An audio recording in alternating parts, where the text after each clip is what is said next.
आज पुन्हा एकदा त्याच्या मंदिरात येऊन त्याची स्तुती आराधना करण्याची संधी परमेश्वराने आपल्याला दिली.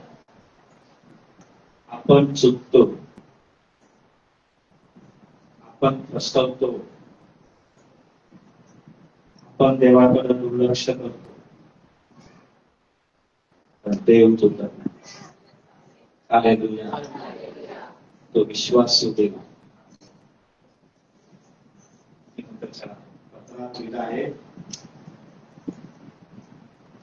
आपण जरी अविश्वासू झालो तरी तो आपल्याशी विश्वासू झालो, कारण त्याला स्वतः विरुद्ध देव विश्वासू. पण प्रार्थना करायला विसरलो, त्याला भेटायला विसरलो, म्हणून देवाने आपल्याला सोडून दिले. आज माझी प्रार्थना नाही केली,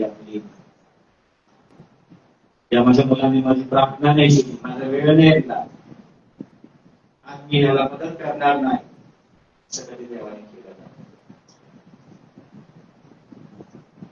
देव विश्वासू परमेश्वर,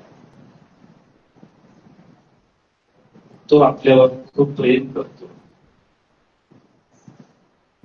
आणि तो नेहमी वाट पाहत असतो की आपण त्याच्याकडे मागे वळू, त्याची वाणी ऐकू आणि त्याच्या इच्छेप्रमाणे आपण जीवन जगू. प्रार्थना करूया, प्रभूला विनंती करूया, प्रभू आज माझी देव. मी जरी आपल्या समोर देवाचं वचन घेऊन उभा आहे, पण वचनाद्वारे आपली भेट घेणारा फक्त परमेश्वर. मी एक साधन, परमेश्वराच्या हातातलं एक साधन.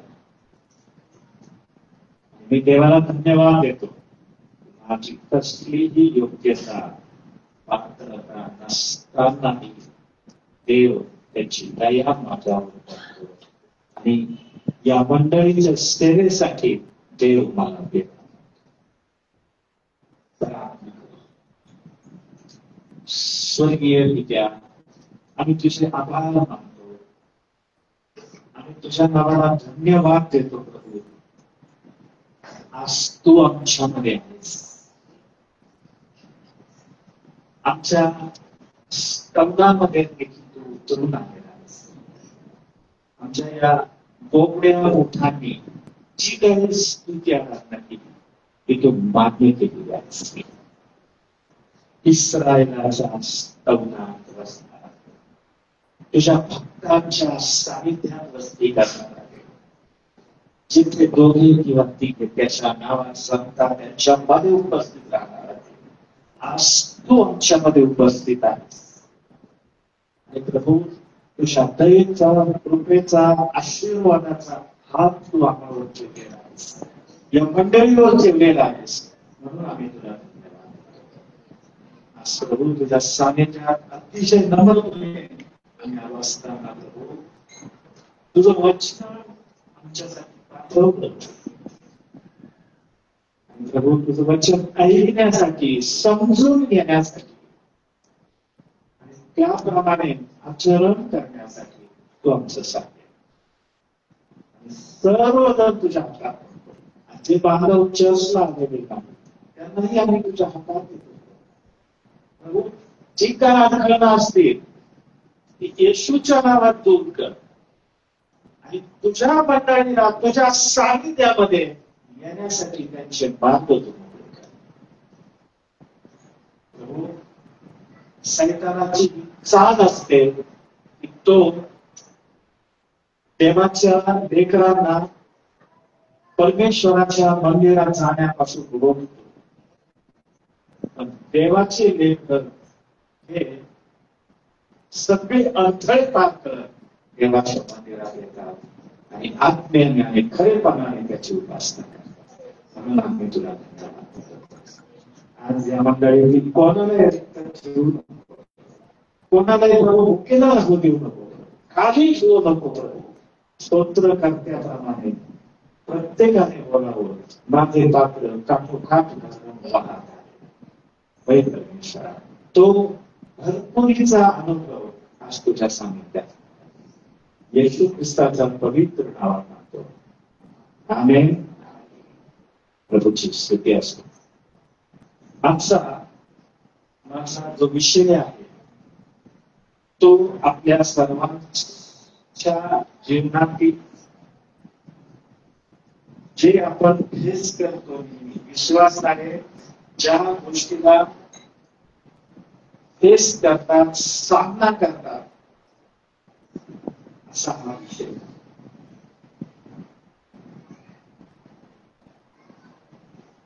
विषय आहे, मला जे करायचे नाही, मला जे करायचं नाही ते करण्याचा मोह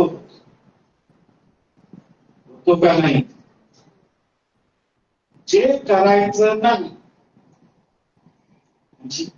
ज्या गोष्टी देवाने आपल्याला करायला सांगितलेल्या नाही तेच करायचा मोह आपल्याला होत असतो. मग आपण काय केलं? हालेलुया.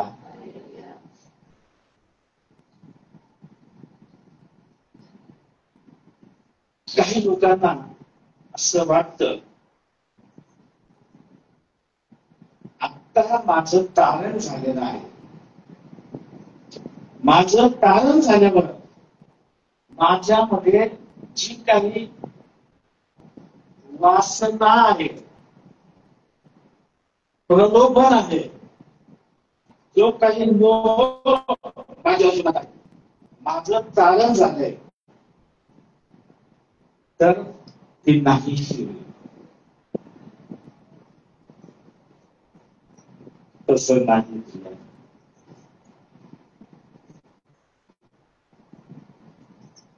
देवाच्या लेकरांना, ख्रिस्ती बांधवांना जास्त तीव्रतेने मोहाचा सामना करावा लागतो, परीक्षेचा सामना करावा लागतो, जास्त तीव्र.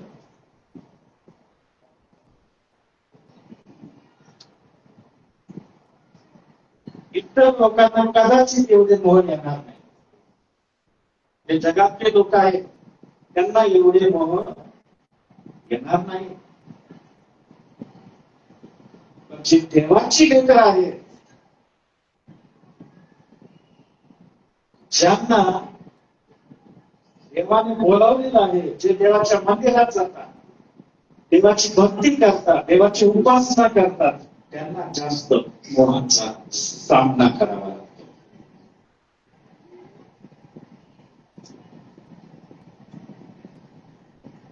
काही वेळेस त्यांच्या कारणाच्या क्षणाला त्यांच्या जीवनातील काही सवयी, देवाला न आवडणाऱ्या गोष्टी देव दूर करतो. पण काहींना, अनेक बांधवांना या गोष्टीचा सामना त्यांच्या जीवनात करावा लागतो.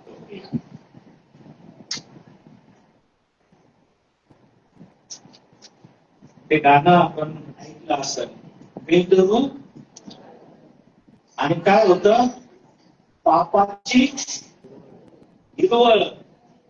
काय आणि शब्द? पापाची हिरवळ पडली आणि भरकुनी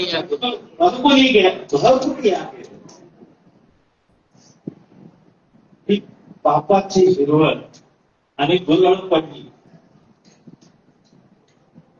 हे देवाच्या लेकरांच्या जीवनात त्यांना हेच द्यावं.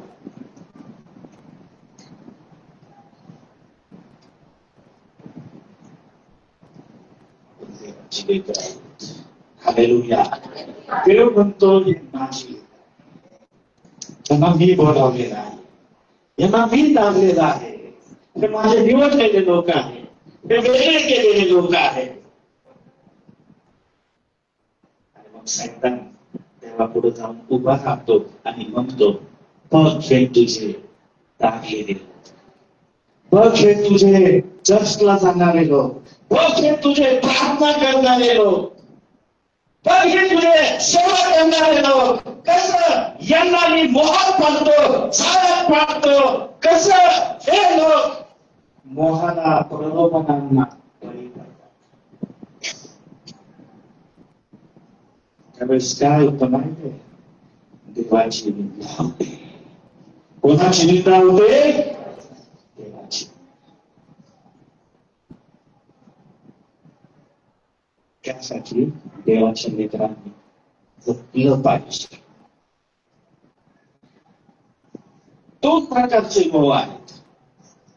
किती प्रकारचे? दोन प्रकारचे मोह.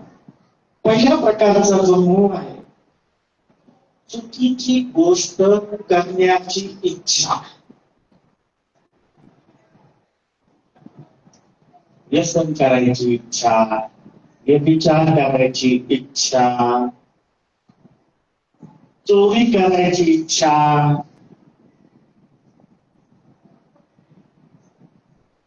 भ्रष्टाचार करायची इच्छा,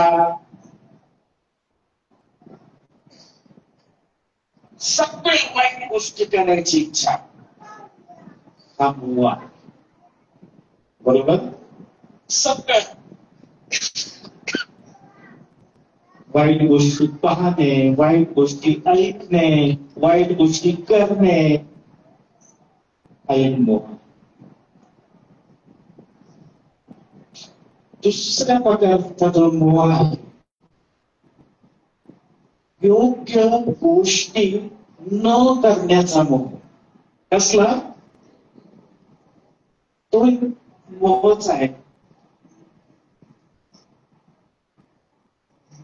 उदाहरणार्थ, चर्चला न जाणे, प्रार्थना न करणे, दशमांश न देणे, मोहच आहे. योग्य गोष्टी न करण्याचा मोह. काय सांगतं देवाचं वचन? याकोबाचं पत्र 4 अध्याय 17 वचन वाचा बरं.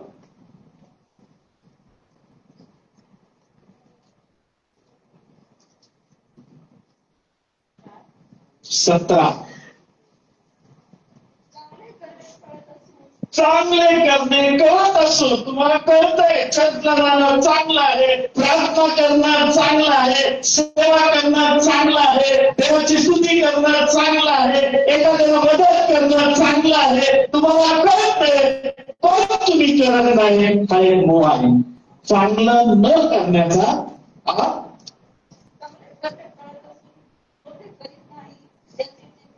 त्याचे ते काय आहे?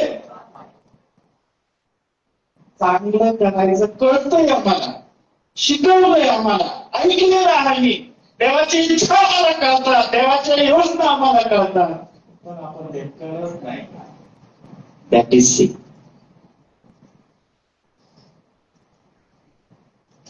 पहिला मोह,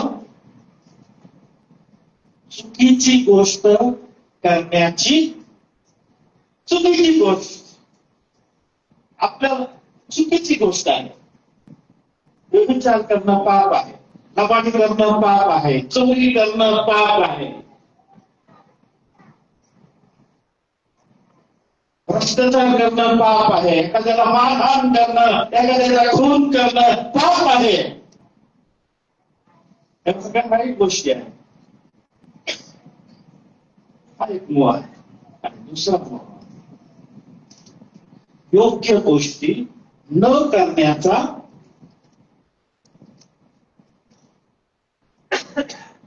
चांगले करणे कळत असूनही जो ते करत नाही ते काय आहे? माझा पर्याय.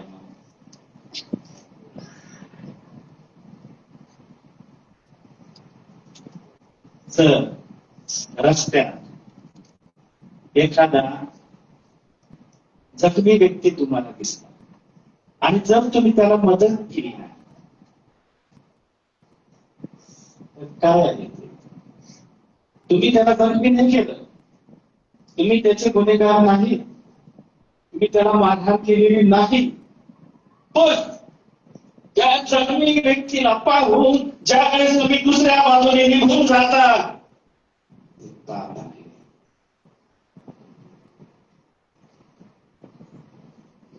तुम्हाला कळत एखादा व्यक्ती रुग्णालयात आहे आणि त्याला मदतीची गरज आहे आणि तुमच्या जवळ काही पैसे आहेत, तुमचा मित्र आहे, तुमचा जवळचा नातेवाईक आहे, त्याला तुम्ही मदत करू शकता, पण जर तुम्ही त्या वेळेला मदत केली नाही,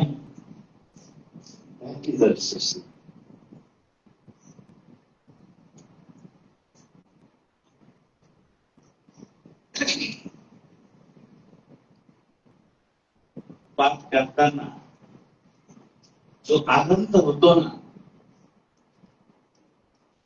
एखाद्या नवीन गाडी घेणाऱ्या व्यक्तीला जसा आनंद होतो ना, एखादी नवीन गाडी घेतली नवीन गाडी, नवीन चाकाची गाडी, स्टेटस, फोटो, हा तुला खालून लोक फिरवतात, नवीन गाडी, नवीन गाडी.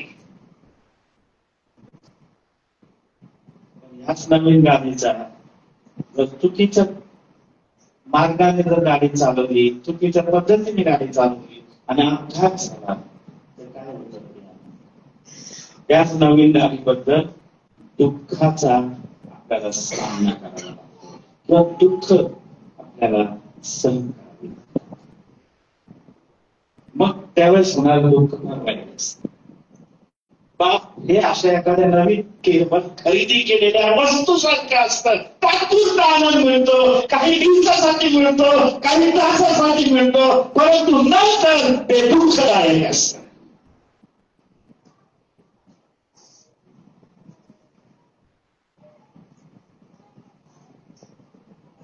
तुम्ही बोलता मी सहन केलं,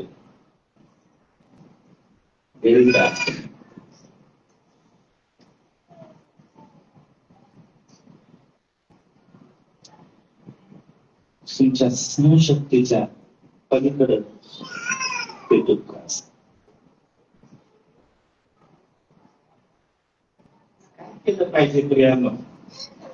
मला जे करायचे नाही ते करण्याचा मोह होतो, त्यावेळेस देवाच्या लेकराने काय केलं पाहिजे याचा विचार प्रियांनो आम्ही केला पाहिजे की मला काय करता येईल, मी काय करू शकतो, म्हणजे माझ्या जीवनात जी प्रलोभनं येतात, जी मोह येतात, त्यांना मी टाळू शकेल, त्यावर मात करू शकेल आणि त्यावर मात करून मी पुढे जाऊ शकेल.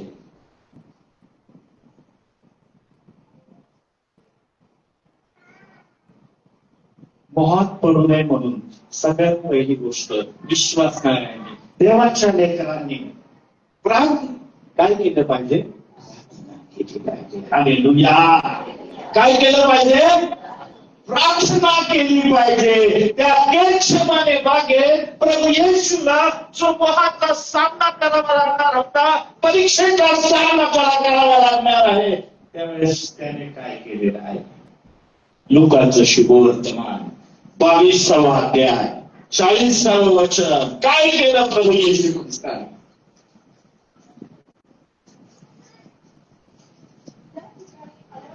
त्या ठिकाणी आल्यावर त्याने त्यांना म्हटले, तुम्ही परीक्षेत, मोहात, प्रलोभनाला बळी पडू नये म्हणून काय करा? प्रार्थना करा. का देवाची सेवा लवकर?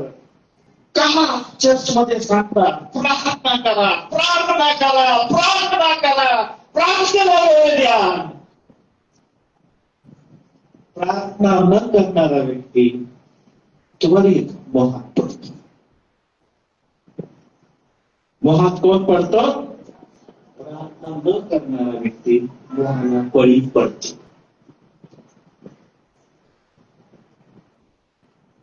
46 वचन वाचा. लूक 22:46.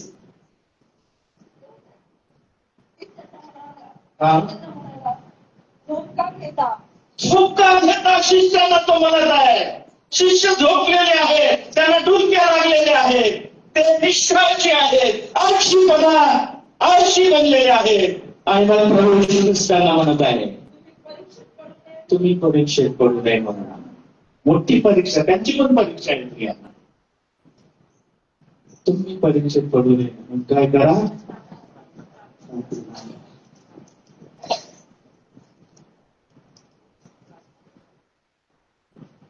देवाच्या एकाने प्रार्थना केली पाहिजे. प्रार्थना तुम्हाला सगळ्या संकटातून, सगळ्या परीक्षेतून, सगळ्या सैतानाच्या संकटांपासून तुम्हाला वाचवू शकते. एक तर पाण्यात बुडला, मग ते 14:30 मध्ये एक तर पाण्यात बुडल्यावर काही वेळ तो चालला, पण पाण्यात उडी मारल्यावर तो उडायला लागला. काय प्रार्थना केली त्याने. प्रभूची मला हालेलुया, प्रभूची मला. होय प्रियांनो, पापात डुबत असताना, पापात पडत असताना छोटीशी प्रार्थना करा. प्रभूची मला वाचव, प्रभू तुम्हाला वाचव. हालेलुया. छोटीशी प्रार्थना,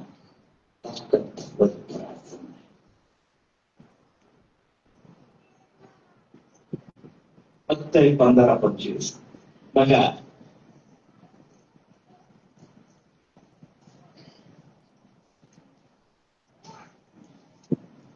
एका कन्यानी स्त्री येशूकडे आलेली आहे, कारण तिची कन्या उठाने पछाडलेली आहे. काय प्रार्थना होती तिची. 15-22.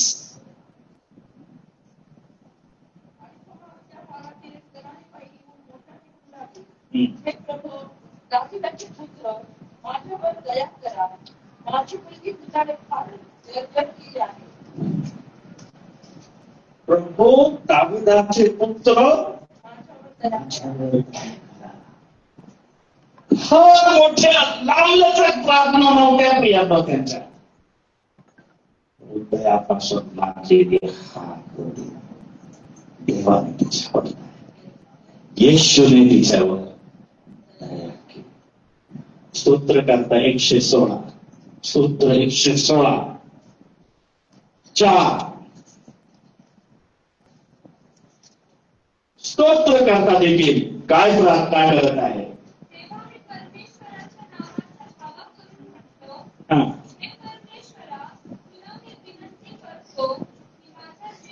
माझा जीव वाचव.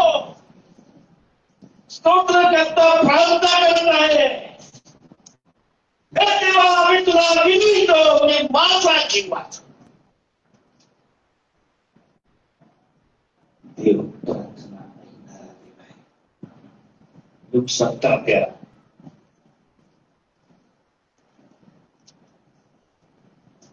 पहा, हा अंध व्यक्ती, हा महारोगी, हा ओरडून म्हणाले, अहो येशू, गुरुजी आमच्यावर दया करा. त्यांच्या जवळ कोणी जाऊ शकत नव्हतं, गावात ते येऊ शकत नव्हते, येशूच्या जवळ देखील ते जाऊ शकत नव्हते. दूर उभे राहून प्रभूजी आम्हावर जाता जाता शुद्ध झाले. हालेलुया. माझ्या प्रिय भावांनो, बहिणींनो, तुमच्या प्रार्थना तुम्हाला वाचवतील. हालेलुया. देवाच्या लेकरांनी उठताना, बसताना, निसताना, झोपताना अनेक वेळेस प्रार्थना केली पाहिजे. प्रार्थना प्रार्थनेमध्ये राहिलं पाहिजे. देवाचं वचन देखील पहिले टेस्टमंट 15वा अध्याय 7व्या वचनामध्ये देवाचं वचन देखील आम्हाला सांगतं, निरंतर प्रार्थना करा. निरंतर आम्हाला प्रार्थनेमध्ये राहायचं आहे. कधीतरी एकदाच नाही, फक्त आजाराच्या वेळेसच नाही, संकटाच्या वेळेसच नाही, कंटिन्युअसली देवाच्या आम्ही प्रार्थनेमध्ये राहायचं.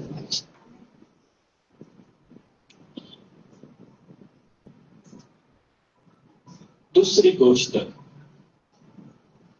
परलोकावर जय मिळवण्यासाठी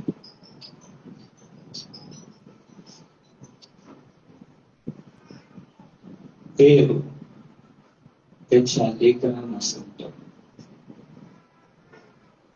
त्या मोहाची परीक्षा पाहू नका, लगेच पळून जा. Hallelujah, hallelujah. देवाच्या लेकरांनी काय केलं पाहिजे? पळून गेलं पाहिजे. वाईटापासून दूर पळालं पाहिजे, मोहापासून दूर पळालं पाहिजे, व्यभिचारापासून दूर पळालं पाहिजे, वाईट संगतीपासून दूर पळालं पाहिजे. तुमचा मित्र जर गंजाडी असत, तुम्ही पण एक दिवस, आणि तुम्ही गांजाड्यासोबत राहत असाल, एक दिवस तुम्ही पण काय होता? गांजाडी लागता.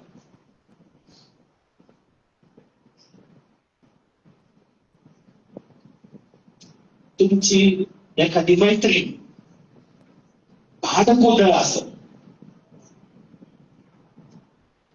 आणि तुमची जर क्लोज संबंध असतील, एक दिवस तुम्ही पण आहे ना तिच्यासारखे भांडकोदळ बांधणार.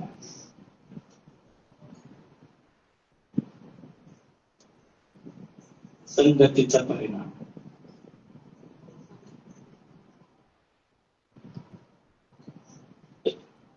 एखादा मोह आहे तुमच्या जीवनामध्ये आणि त्या मोहाच्या जवळ जर तुम्ही राहिलात, तर तुम्ही एक दिवस त्या मोहात पडता.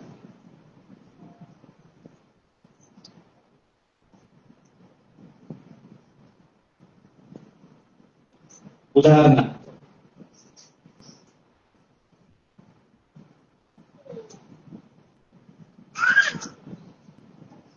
तुम्हाला माहित आहे की एखाद्या व्यक्तीचं चरित्र चांगलं नाही, काय नाही होत, काय नाही होत, म्हणून जर तुम्ही तिच्यासोबतच राहायला लागले, जास्तीत जास्त वेळ तिच्यासोबत जर तुम्ही घालवायला लागला, तिच्यासोबत जर तुम्ही बोलायला लागला, खूप तिच्या जवळ गेलात, मग काय म्हणा, तुम्ही पण चरित्र गीत बघायला वेळ लागणार, पळून जायला आम्हाला देव सांगतो. हालेलुया. हे कसं आहे, त्याचा रंग कसा आहे, तो दिसतो कसा आणि तो किती सुंदर आहे, किती अट्रॅक्टिव्ह आहे, केस कसे आहे आणि ते दागिने कसे आहे, कपडे कसे आहे, ते बघत बसू नका. देव आम्हाला सांगतो, रन पळून जा, लांब, जितक्या लांब तुम्हाला पळून जाता येईल एवढं लांब.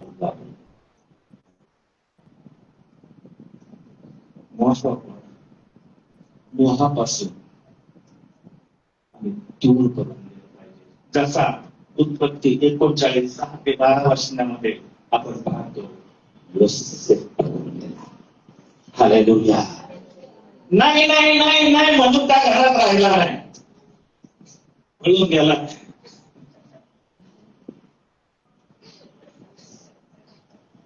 काय झालं?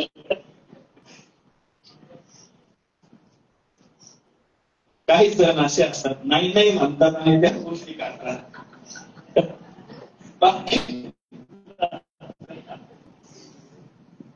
पळून जा. हालेलुया. देवाच्या लेकरांनो, मोह तुमच्या जवळ येण्याचा प्रयत्न करतो, तुमच्या तुम्हाला मोहात पाडण्याचा प्रयत्न करतो, तुम्हाला चिकटण्याचा प्रयत्न करतो. देवाच्या लेकरांनी दूर मोहता आलं पाहिजे, इतकं की मोहाला पण दुसरा एखादा गिऱ्हाईक त्याला शोधावं लागलं. इकडं काय चालत नाही बाबा.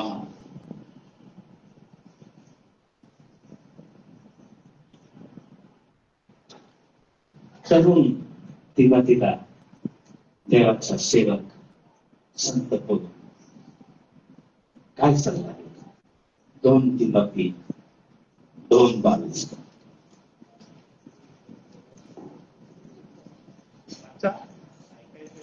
पाण्याच्या वासनांपासून दूर पळ आणि शुद्ध मनाने प्रभूचा धावा करणाऱ्यांबरोबर नीतिमत्व, विश्वास, पाण्याच्या वासनापासून दूर पळ आणि शुद्ध मनाने प्रभूचा धावा करणारे जे लोक आहेत ना, शुद्ध मनाचे, त्यांच्या बरोबर नीतिमत्व, विश्वास, प्रीती, शांती यांच्या पाठीस लाग. याच्या पाठीस नको लागू. मोहाच्या कशाच्या पाठीस लागायचं?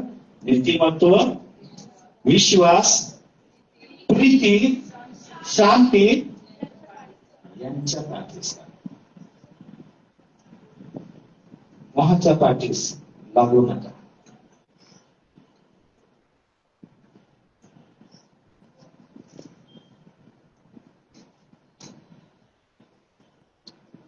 देवाच्या लेकरांनी चतुर व्हायला सांगितले, शार्प असले पाहिजे. येणारा धोका देवाच्या लेकरांनी ओळखला पाहिजे. अरे याकडून मला धोका आहे. मी मोहाला बळी पडू शकते, मोहाला बळी पडू शकतो. हे जर तुमच्या लक्षात आलेलं आहे तर त्या मोहापासून कायमच दूर राहण्याचा प्रयत्न. आमेन. तिसरी गोष्ट,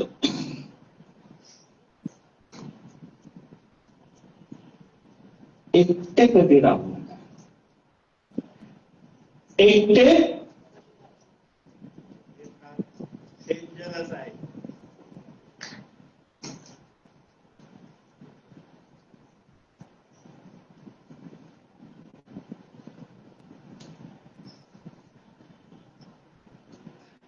सैतानाने ज्यावेळेस हवेला मोहात पाडलं त्यावेळेस हवा एकटीने आजाम जर तिच्यासोबत असता तर कदाचित आदामाने तिला नाही, हवा हवा ऐकू नको त्याच, हे नाही करायचं तुला.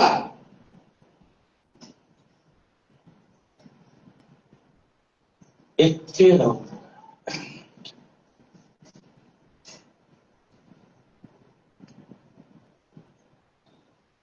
आणि म्हणून देव म्हणतो एकापेक्षा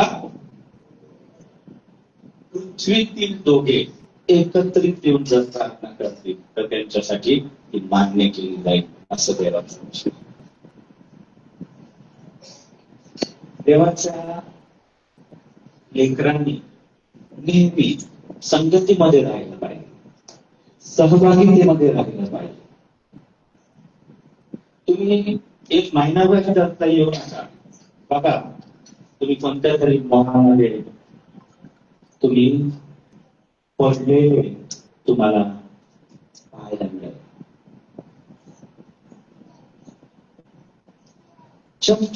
संगती, सहभागिता का महत्वाची आहे? विश्वासणाऱ्यांची सहभागिता, प्रार्थना करणाऱ्या लोकांची सहभागिता.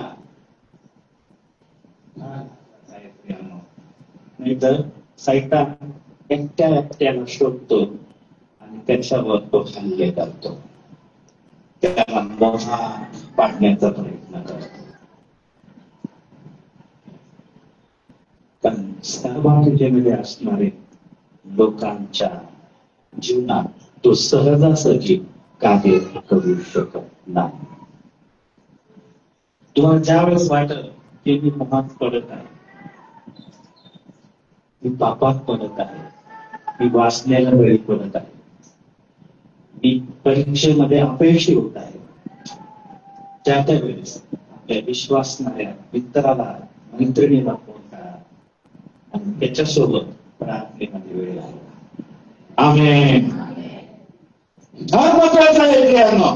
आपण बऱ्याच वेळेस आहे ना एकट्याने फेस करण्याचा प्रयत्न करतो. तसं करू नका. तुमचे विश्वासणारे भाऊ आहेत, बहिणी आहेत, देवाचे लेकरं आहेत, त्यांना तुमच्या मदतीसाठी बोलवा, ते तुमच्यासोबत उभा राहतील.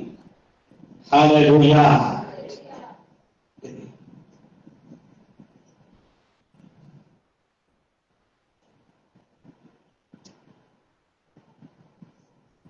इब्री लोकांस्तोत्र 3 अध्याय 13 वचन.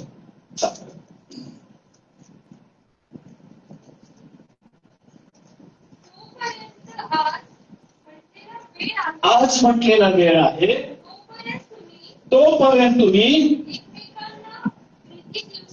प्रति दिवशी काय करा? तुम्ही एकमेकांना बोध करा. तुमचा भाऊ जर मोहात पडत आहे, तुमची बहीण मोहात पडत आहे, तुमचा मित्र, तुमचा नातेवाईक मोहात पडत आहे, एकमेकांना बोध करा. हे काम आहे मंडळीचं, विश्वासणाऱ्यांचं. एकमेकांना बोध करा. हा,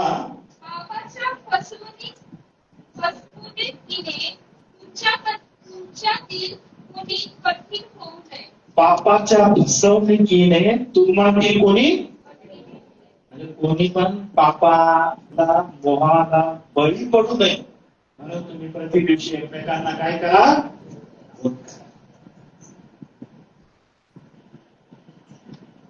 व्यक्त नकार माझ्यापर्यंत.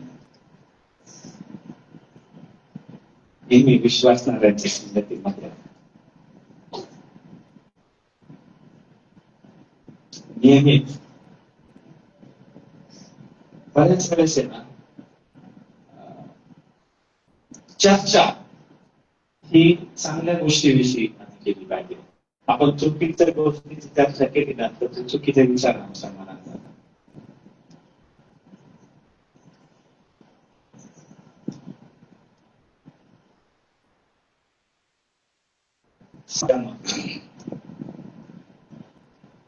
की तुम्ही पापात मोहात बळी पडू नये म्हणून तुमच्या सुरक्षेसाठी एक दीर्घकालीन योजना विकसित केली पाहिजे.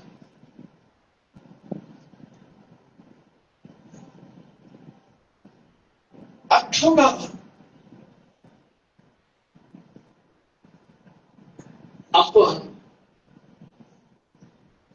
त्या योजनेवर काम केलं पाहिजे. असं एकाने म्हटलेलं आहे, मोहात पाडणाऱ्याला मोहात पाडण्यापासून तुम्ही रोखू शकत. मोहात पाडणाऱ्याला तुम्ही मोहापासून रोखू शकत.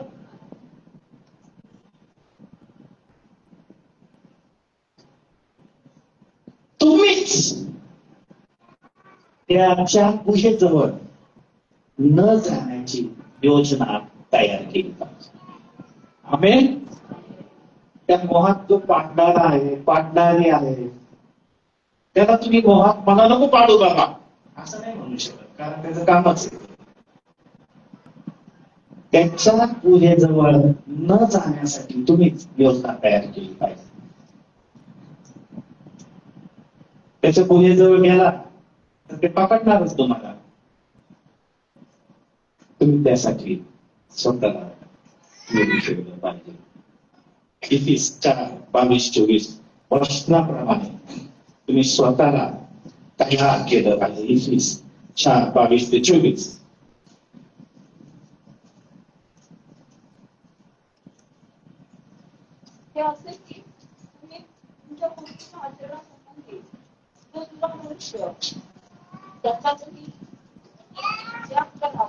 त्याग करा. तो कपटाच्या वासनांनी युक्त असून त्याचा काय होणार आहे? नाश होणार आहे. तर तुम्ही आपल्या मनोवृत्तीत नवे केलेलं आहे ही देवाची आपल्यासाठी.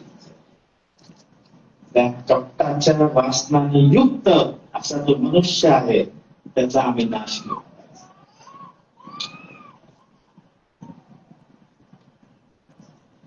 आणि 5व्या अध्यायात 3 पासून जर आपण पुढे 5 केलं तर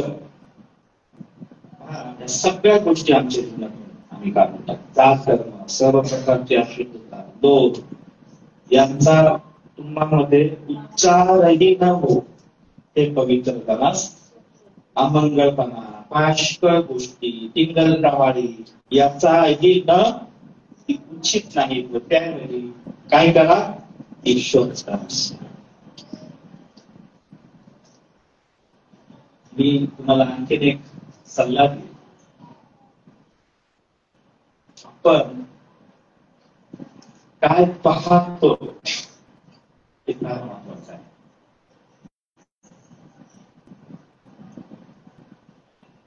त्या हवेने ते जे फळ पाहिलं ना तिला ते मनोहर वाटलं, छान वाटलं, आकर्षक वाटलं, टवटवीत वाटलं. मग तिला त्या गोष्टी ते फळ खाण्याचा मोह केला जातो. तर मी तुम्हाला आव्हान करेन, तुमच्या डोळ्यापुढं कोणतीही अनुचित गोष्ट येऊ देऊ नका. आमेन. ही तुमची जबाबदारी आहे.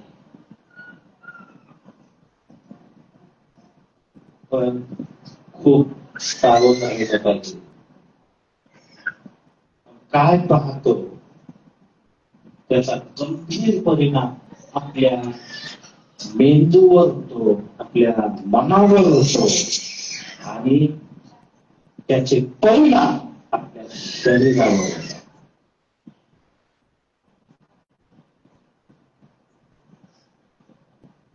दाविदाने एका आंघोळ करणाऱ्या स्त्रीला पाहिलं आणि तो मोहात पडला.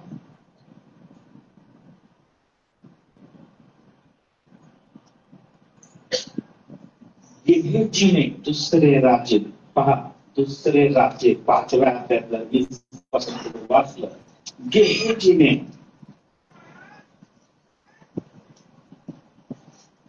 त्या 2 पिक्का चांदीच्या थैल्या पाहिल्या, ते सुंदर सुंदर पोशाख पाहिले. त्याला कंट्रोल कामाच्या माग असं मोहाच्या माग पळत जाऊ नका. मोहापासून दूर राहा. आमेन. देवा तुम्हाला आशीर्वाद केल्याशिवाय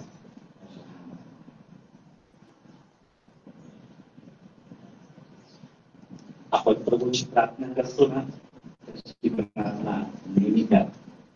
देवा मग परीक्षेत पाडू नको तर आम्हास वाईटापासून प्रार्थना प्रार्थना करू.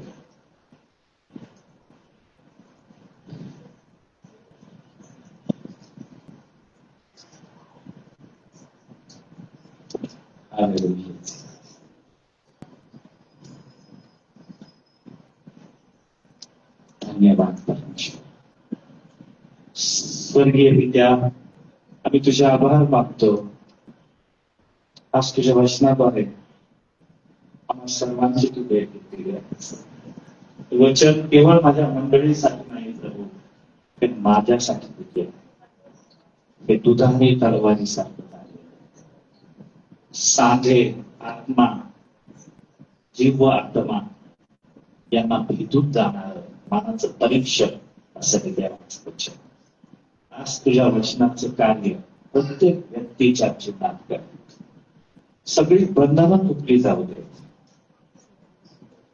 आणि सर्व प्रकारच्या मोहावर जय मिळवण्यासाठी तुझी कृपा, शक्ती, सहाय्य, मार्गदर्शन प्रत्येक व्यक्तीला तुला. होय प्रभू, जनित देणारा परमेश्वर आहे आणि तुझ्या विजयात आम्ही राहावं प्रभू. आणि तुझ्यासाठी त्या दुष्टावर आणि त्याच्या बळावर आम्ही जय मिळवावे, यासाठी तू आमचं साथ आणि सर्व तुझ्या हातात. आणि या ठिकाणी जे कोणी आजारी आहे प्रभू, त्या सगळ्यांसाठी आम्ही प्रार्थना करतो. सर्व डोळ्यांचे आजार, मेंदूचे आजार, होय प्रभू, या ठिकाणी अशा अनेक काही बहिणी आहेत, त्यांचं माथा दुखत असतो, कपाळ दुखत असतो, मागचा भागात वेदना आहे. येशू, येशू तुझं वचन पाठव, तुझ्या गौरवासाठी. होय परमेश्वरा, त्या ठिकाणी अशा काही बहिणी आहेत आपल्या पतीमुळे त्या दुःखी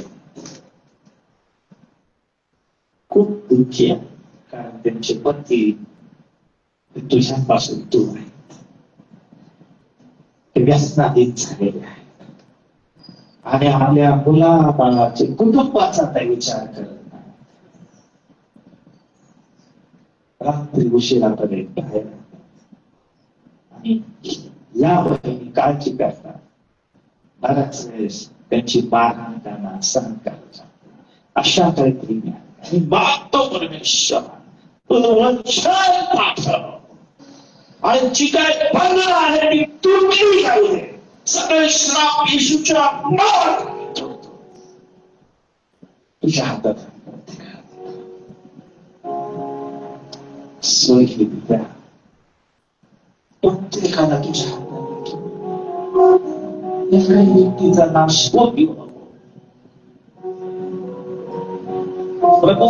मोहाला ओळखावं, परीक्षेला ओळखावं आणि तुझ्या वचनाप्रमाणे त्यावर जीव प्राप्त करावं, असं कार्य प्रत्येकाच्या जीवनात. एक जैवंत जीवन आम्हाला तू दे, एक पवित्र जीवन आम्हाला तू दे. जशी आमची चर्च मधील साक्ष आहे तशीच आमच्या घरामध्ये, आमच्या सोसायटीमध्ये, आमच्या जीवनामध्ये तशी साक्ष असू दे. तुझ्या धन्यवाद असो. येशू ख्रिस्ताच्या पवित्र नावात प्रार्थना केली आहे. आमेन.